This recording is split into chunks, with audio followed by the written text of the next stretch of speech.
போராட்டத்தில் ஒட்டுமொத்த டெல்லியே முடங்கி இருக்கிறது. இணைய சேவைகள் துண்டிக்கப்பட்டிருக்கின்றன.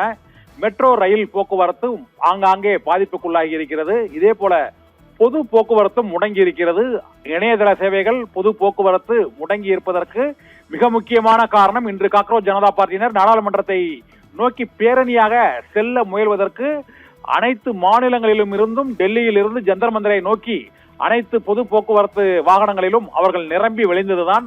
இந்த காக்ரோச் ஜனதா பார்ட்டி, கரப்பான் பூச்சி ஜனதா கட்சி என்று அழைக்கக்கூடிய இந்த கட்சியினர் ஒட்டுமொத்த டெல்லியையே முடக்கும் வகையில் போராட்டத்தை நடத்தியதால் இப்போது அவர்கள் அந்த போராட்டத்திற்கான மிக முக்கியமான காரணம் மத்திய அமைச்சர் தர்மேந்திர பிரதான் பதவி விலக வேண்டும் மற்றும் நீட் தேர்வு முறைகேடு தொடர்பாக மத்திய அரசுடன் பேச்சுவார்த்தை நடத்துவதற்கு தயார் என அறிவித்திருந்தது. இதன்படி முதலில் காவல்துறை துணை ஆணையர் சச்சின் சர்மா மட்டுமே பேச்சுவார்த்தை நடத்தி வந்தார். ஆனால் அவருடன் பேச்சுவார்த்தைக்கு நாங்கள் முழுமையாக ஒத்துழைப்பு அளிக்க முடியாது என்றும் மத்திய அரசு தரப்பில் பேச்சுவார்த்தை நடத்த வேண்டும் என்றும் நிபந்தனை விதித்தனர். அவர்களின் நிபந்தனையை ஏற்று இப்போது மத்திய அமைச்சர் ஜே.பி. நட்டா மற்றும் காக்ரோச் ஜனதா பார்ட்டியின் சார்பாக அசுதோஷ் ரங்கா உள்ளிட்டோர் இப்போது அந்த குழுவினருடன் பேச்சுவார்த்தை நடத்தி வருகிறார்கள்.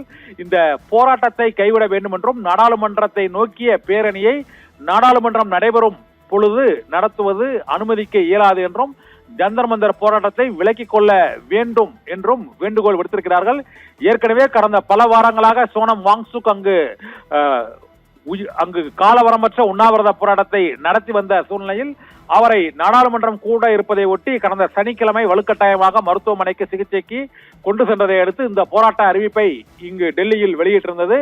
இதை அடுத்து அங்கு இன்று மத்திய அரசு பேச்சுவார்த்தைக்கு இறங்கி வந்திருக்கிறது. ஒட்டுமொத்த டெல்லியிலும் இணையதள சேவைகளும் பொது போக்குவரத்தும் முடங்கியுள்ள சூழ்நிலையில் நாடாளுமன்றத்தை விட்டு எம்பிக்கள், அமைச்சர்கள் வெளியே செல்ல முடியாத அளவுக்கு அங்கு பொது போக்குவரத்து முடங்கி இருக்கிறது. பல இடங்களிலும் போக்குவரத்து மாற்றப்பட்டிருக்கிறது. இந்த சூழ்நிலையால் இப்போது மத்திய அமைச்சர் ஜே.பி. நட்டா காக்ரோச் ஜனதா பார்ட்டியின் நிர்வாகிகளுடன் அவர்களுடைய கோரிக்கைகள் மற்றும் அவர்களுடைய நிபந்தனைகள் குறித்து பேச்சுவார்த்தை நடத்தி வருகிறார்கள். இந்த பேச்சுவார்த்தையில் உடன்பாடு ஏற்படும் என எதிர்பார்க்கப்படுகிறது. அதற்கு பின்னர் சோனம் வாங்சுக்கின் அந்த காலவரமற்ற உண்ணாவிரதம், அதன் பின்னர் இன்று நாடாளுமன்றம் நோக்கி நடக்கவிருந்த பேரணி உள்ளிட்டவைகள் விலக்கிக் கொள்ளப்படும் என எதிர்பார்க்கப்படுகிறது. நிகிதா.